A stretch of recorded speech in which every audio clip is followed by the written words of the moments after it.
যারা উচ্চ রক্তচাপটি নিয়ন্ত্রণ করতে চায় তাদের ক্ষেত্রে নিয়মিত মেডিসিন না খাওয়ার একটি প্রবণতা রয়েছে অনেকের। আবার দেখা যায় যে আমাদের সমাজে এমন অনেক মানুষ আছে কখনোই মেডিসিনে অভ্যস্ত না, কিন্তু যেদিন আসলে প্রেশারটি বেড়ে যায় পাশের কোনো ফার্মাসিতে গিয়ে একটি মেডিসিন কিনে প্রেশারটিকে নিয়ন্ত্রণ করে। আবার আরেক শ্রেণীর মানুষ আছে, তারা মনে করে যে তেঁতুল পানি খেলে প্রেশার নিয়ন্ত্রণে চলে আসে। বিষয়গুলোকে আপনি কিভাবে ব্যাখ্যা করতে চান? একটা রোগী যখন আমাদের কাছে আসে, আমরা উচ্চ রক্তচাপ মেপে তার যদি উচ্চ রক্তচাপে ওষুধ প্রয়োজন হয়, পাশাপাশি যেই নন ফার্মাকোলজিক্যাল ট্রিটমেন্টগুলো আছে সাধারণত আমরা দিয়ে থাকি। এবং তাকে সাধারণত ইনিশিয়ালি তাদের আমরা একটু ঘন ঘন ফলো আপের কথা বলি।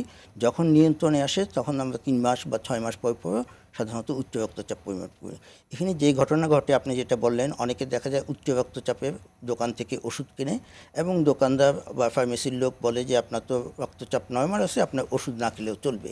এই কনসেপশনটা অনেক বেশি। এবং মাঝে মাঝে তাদের যখন খারাপ লাগে, যখন মাথা ব্যথা হয়, মাথা ঘুরায়, তখন তারা ওষুধ খায়। আবার যখন এই সিমটমগুলো থাকে না, তারা ওষুধ বন্ধ করে দেয়। কিন্তু এই উচ্চ রক্তচাপ হচ্ছে একটা সাইলেন্ট কিলার। এটা নীরবে নীরবে ক্ষতি করতে থাকে। সেই জন্য আমাদের নিয়মিত এবং ফলো আপের মাধ্যমে যদি আমাদের কোনো অনিয়ন্ত্রিত উচ্চ রক্তচাপ থাকে, তখন আমাদের ওষুধ অনেক সময় কম্বিনেশন ওষুধ, দুটো ওষুধ একসাথে সেইভাবেও খেতে হয়। উদ্দেশ্য হচ্ছে আমাদের যে জটিলতাগুলো সেগুলো ডিলে করা অথবা পরিহার করা।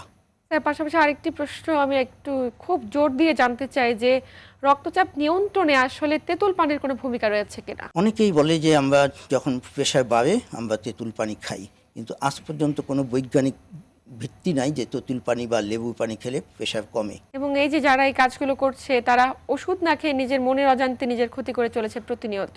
আসলে ওষুধগুলো তো দীর্ঘমেয়াদী, সারা জীবন খেতে হয়। এই জন্য অনেকে মনে করে যে সারা জীবন ওষুধ খাওয়া যাবে না।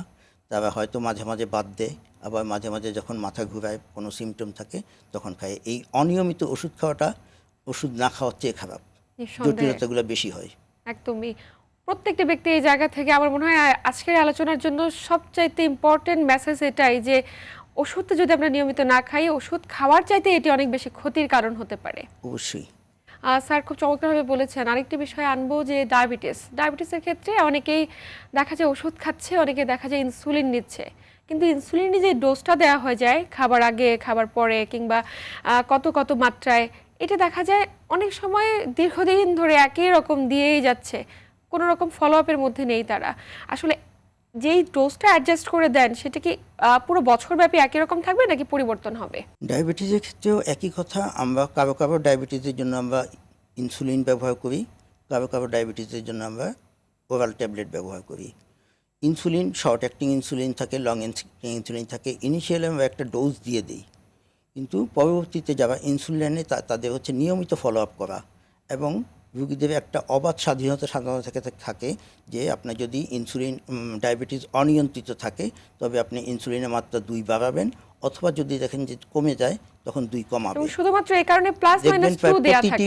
প্রেসক্রিপশনের মধ্যে ইনসুলিনের ডোজ কারো 3 বেলা, কোনো লং অ্যাক্টিংগুলো বা কম্বিনেশন যেগুলো থাকে 2 বেলা দেওয়া হয়, +-2 লেখা থাকে। একদমই। এই +2 হচ্ছে যদি আপনার ডায়াবেটিস নিয়ন্ত্রণের বাইরে থাকে, তাহলে রুগীকে বলা হয় আপনি 2 বাড়াবেন।